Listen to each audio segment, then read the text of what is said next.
અરવલ્લી જિલ્લાના મોડાસા ખાતેનું મગફળી કેન્દ્ર ગુજરાત રાજ્યમાં બીજા ક્રમે આવ્યું છે. તો આ કેન્દ્રને કેન્દ્રીય નોડલ એજન્સી નાફેડ અને એનસીસીએફ દ્વારા મોડેલ કેન્દ્ર તરીકે વિકસાવવામાં આવ્યું છે. ચાલુ સિઝનમાં શરૂ કરાયેલા આ કેન્દ્ર પર પારદર્શક અને આધુનિક વ્યવસ્થા સાથે મગફળીની ખરીદી કરવામાં આવે છે. તો અહીં સીસીટીવી કેમેરા, ડિજિટલ વજન કાંટા અને ત્વરિત ચૂકવણી જેવી સુવિધાઓ ઉપલબ્ધ છે. તો જિલ્લાના ખેડૂતોએ આ મોડેલ કેન્દ્રની વ્યવસ્થાને આવકારી છે. ખેડૂતોના મતે પારદર્શક ખરીદી, ઝડપી ચૂકવણી અને યોગ્ય ભાવ મળવાથી તેમને મોટી રાહત મળી છે.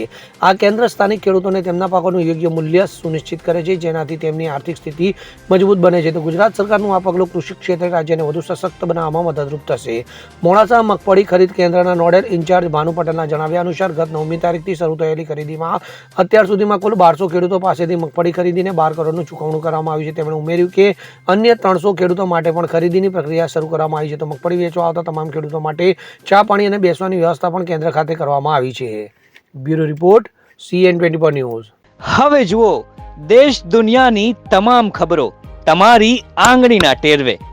ઉઠાવો મોબાઈલ અને Google Play Store પરથી ડાઉનલોડ કરો અમારી CN24 ન્યૂઝ મોબાઈલ એપ.